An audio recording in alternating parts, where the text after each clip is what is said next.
a video on making a meaty focaccia. So, a random thought that I had, I kind of thought, I'm not a huge fan of calzone pizzas because they tend to puff up and it's lots of air and it looks impressive, but it's a bit, I think they're a bit rubbish.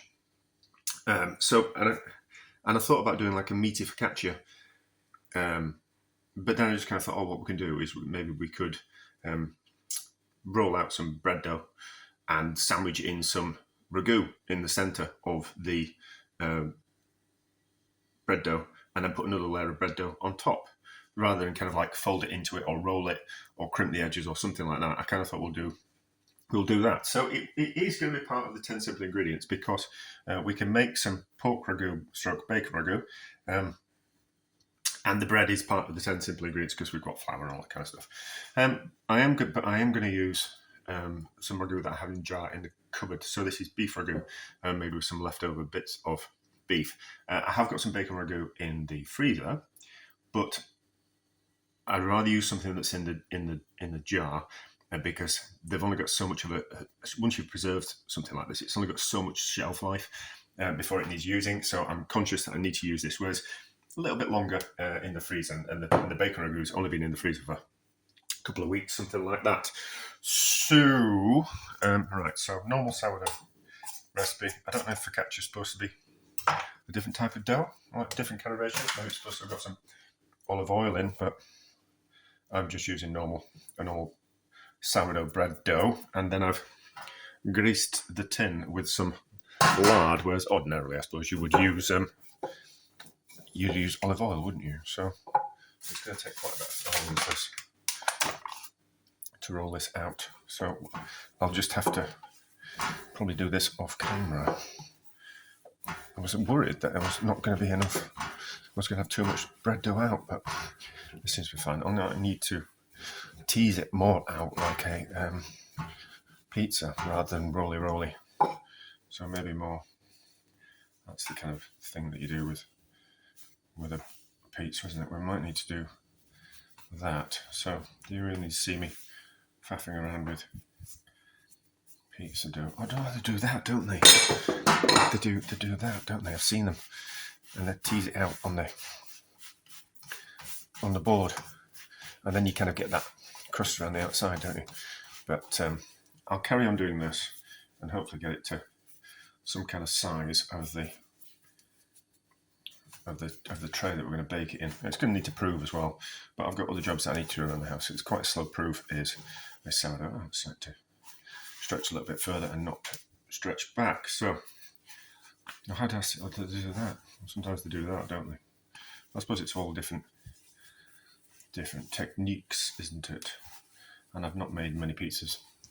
Oh yeah, so I'd done something similar with a flaky pastry. So like a layer of flaky pastry, and then ragu on, and then, well, it was leftover meatloaf with some tomato sauce, and then put another layer of flaky pastry on top. So that's kind of a little bit of the inspiration as well. Oh, I've got flour on my top now, but anyway, so carry on doing this rather than just waffling away for the next 5 minutes. So we have roll the bottom out and roll the top out. It needs some gentle, not too much. If this works, I'm going to do it with meatballs as well. I decided. I thought that'd be nice. We've got some jars of meatballs. So I've also got some meatballs in the freezer, but once again, better to take them out of the jar rather than the freezer. But just saying that, the freezer will probably break now.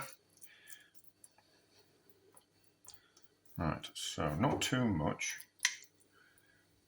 Right, and then we certainly want some pepper. It will be seasoned enough as it is, but with salt, but we certainly want some pepper on it, and then just plonk the top on the top. So stretch it over there, like that, like that, like that, and then like that, and then I suppose we want it to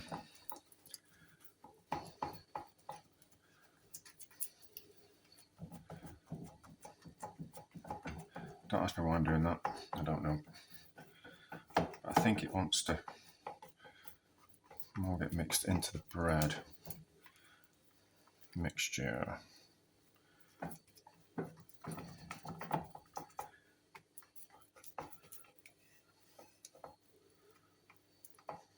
It's going to splurge out the side, isn't it? But not to worry. We might just put...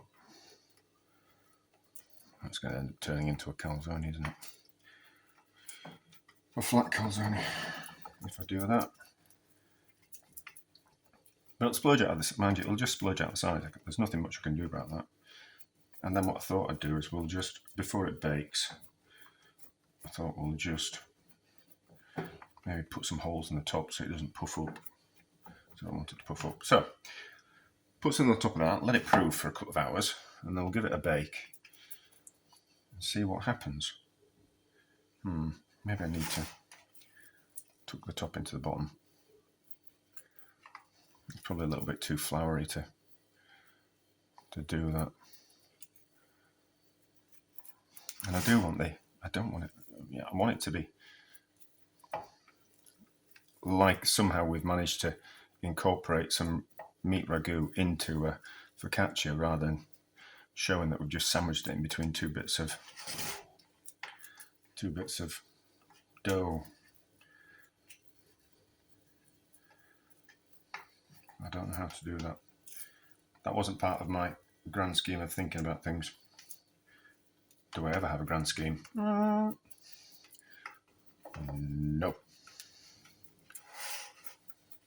Right, let's just see how that goes.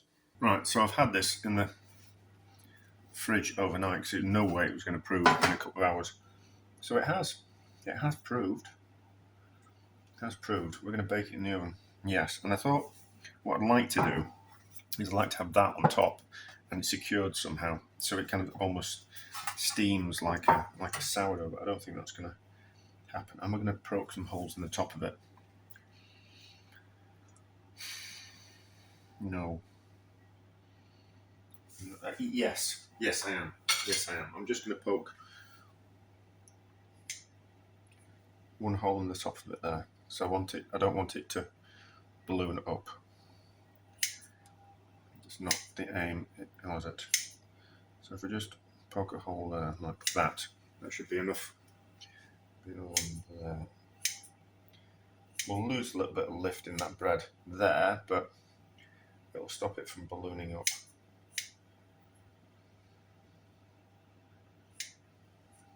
More like a sandwich, hopefully. Anyway, so I haven't got any clips. Well, I have got some clips, but they won't fit on that. So into the oven, 250 degrees for 25 minutes, something like that, I think. Yes, 25, well, 20, 25 minutes. We'll see how we turn out. I think it's had long enough. Let's have a look.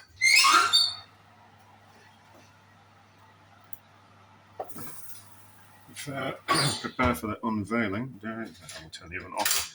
I don't think there's anything, it won't need any more cooking, I don't think. Might even be burnt. Ooh. Might need a little bit more actually. Let's just put it back in for another 5 minutes with the lid off. That's a bit better, isn't it? So, it's been out of the oven and it's cooled. Comes nice and easy out of the tin. That's because of the delicious lard. So, straight in half.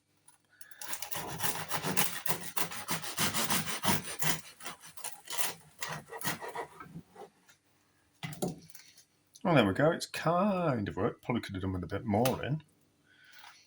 But the only thing that really matters is how it tastes. How does that look? Of course, it's going to have to be kept in the fridge as this, so. But that's more like it, isn't it? That's more like it. How does it taste?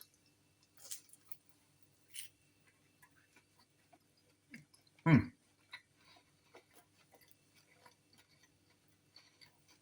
lovely, it's not. That's lovely. Nice and peppery. Now we're going to do a meatball version. I think so.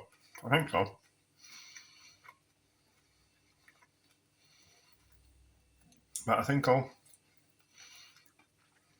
see how much dough I've got left. But we might just do it in, instead of that size tin, we might do it in a loaf tin and do it with less dough. I don't want to eat too much bread, but that's delicious, is that? I'm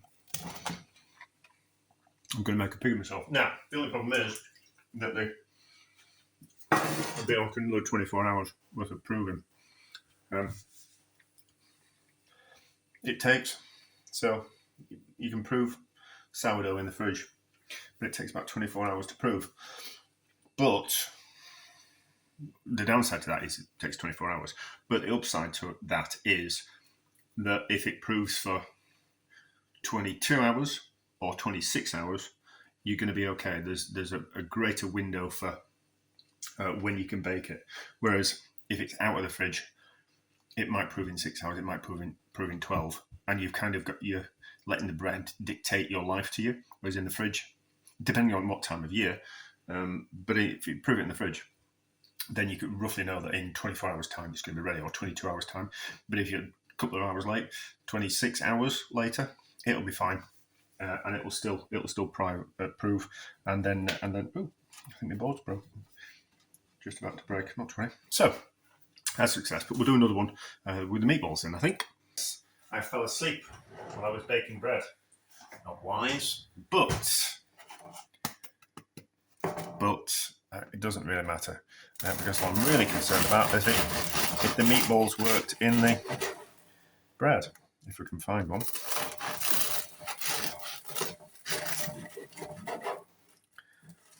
Yeah, so it kind of works.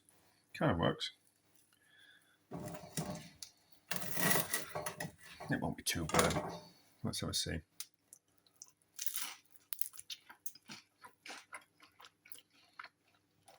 That's delicious.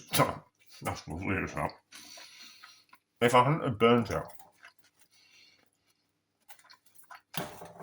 that's lovely.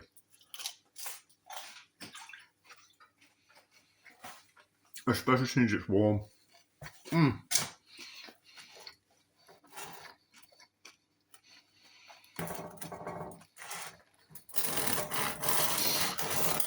We will revisit that in the future. I suppose you could do it with other things. Let's have a think about that and what potentially we could do. But that is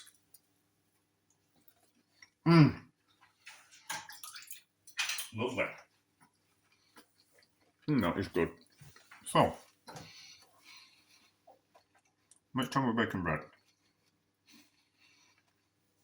we'll do that again. The focaccia worked. The ragu focaccia worked. I potentially think we could do something even more than that. I like that it's done that. Rather than just being like a calzone, it's just filling on the bottom and then air and more dough on the top, where I kind of quite like that the dough's risen like that. But anyway, so failure because I fell asleep. Because what reason am I going to give? What excuse? Well, because I'd eaten some bread, and what do we call it? And I felt I was a bit tired, so I fell asleep watching the film. So no excuse. And the alarm was on as well. Just slept through it. But anyway, a success because it tastes delicious. But anyway, and the focaccia works. But we will revisit that at some point in the future.